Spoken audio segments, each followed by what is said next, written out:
Hello बच्चों, let's see the question.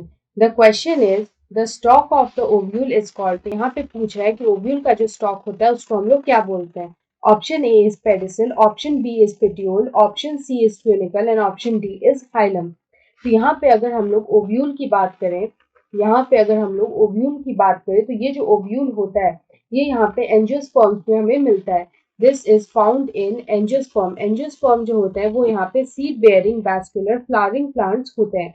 ये जो ओव्यूल होता है इसमें यहाँ पे क्या क्या प्रेजेंट होता है, तो सबसे पहले हम लोग देखते हैं। तो इसमें यहाँ पे प्रेजेंट होता है न्यूसिलस। ये जो न्यूसिलस होता है ये न्यूट्रिटिव होता है। दिस इज न्यूट्रिटिव यानी कि ये एम्ब्रियो को यहाँ पे न्यूट्रिशन प्रोवाइड करता है।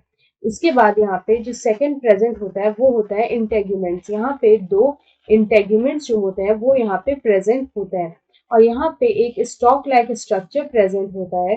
This stock like structure is called funicle. इस स्टॉक लाइक स्ट्रक्चर को हम लोग बोलते हैं फ्यूनिकल। ये फ्यूनिकल यहाँ पे क्या करता है, तो अगर हम लोग यहाँ पे फ्यूनिकल के बारे में देखें तो ये जो स्टॉक लाइक स्ट्रक्चर होता है फ्यूनिकल, ये अटैच करता है ओव्यूल को प्लेसेंटा से। It attaches ovule to placenta. यहाँ पे क्या होता है कि जो ओव्यूल का जो बॉडी होता है, यहाँ पे हम लोग बोल सकते हैं जो ओव्यूल का जो बॉडी होता है, जो बॉडी ऑफ द ओव्यूल होता है, it fuses with the funicle.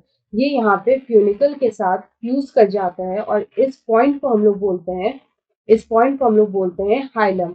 At the point called hilum. तो यहाँ पे हम लोग बोल सकते हैं the body of ovule fuses with funicle at the point called hilum. लेकिन हमसे यहाँ पे क्वेश्चन में सिर्फ इतना सब पूछा है कि स्टॉक ऑफ ओव्यूल को क्या बोलते हैं। तो ओव्यूल का जो स्टॉक लाइक स्ट्रक्चर होता है उसको हम लोग बोलते हैं फ्यूनिकल। सो ऑप्शन सी में हमें फ्यूनिकल दे रखा है। So option C is the right answer. I hope you understand this question well. Best of luck.